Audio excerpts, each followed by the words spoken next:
Yeah, g'day. This is a Kogan branded. Who knows what it's rebadged as? Nothing on the board. Anyway, client's complaint is no audio, and upon interrogation, apparently they plugged in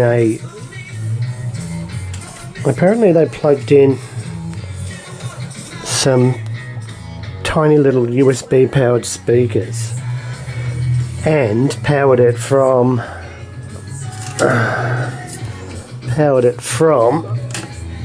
the onboard USB, which is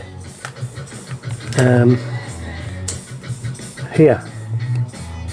So I have theorized that the cheap ass USB speakers they plugged in were common ground USB, common ground to the audio input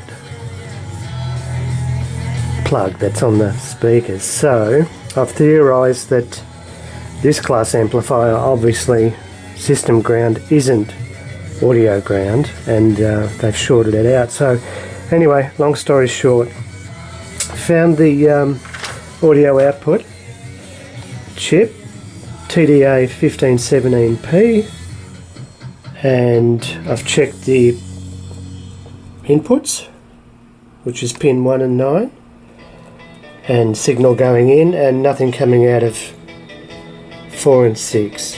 So, and it's running at about 70 degrees C, so I'm banking that chip has had the deck. That one right there. I shall show you an input signal. I'll get my crow lead on pin 1 without burning myself. Come over here. Right, pin 1, there's the audio signal for the tally. And pin 4 is either left channel or right channel out. Let's try pin 4, 2, 3, 4, and nothing. And pin 6, 5, 6. Don't you hate that? What did I do? Oh, still got picture. Yeah, still got picture. Don't you hate that? Yep. Don't you hate that when it slips?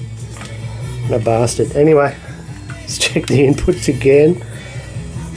Pin 1. Yep, audio in. 2, 3, 4. Nothing out. And pin 6. Nothing out. So that's really hot, that chip. Anyway, as I said, 70 degrees C. So I'll order another one of them, assuming it's economically viable, and I'll get back to you.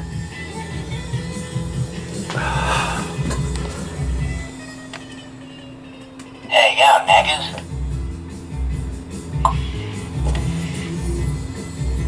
We've got the ashes. Look who's whinging now. Stuck here next to you. What do you expect?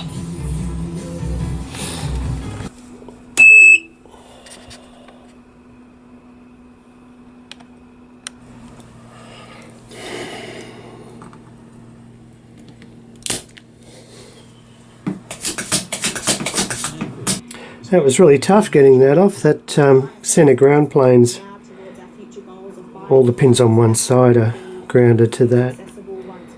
And poor little soldering iron.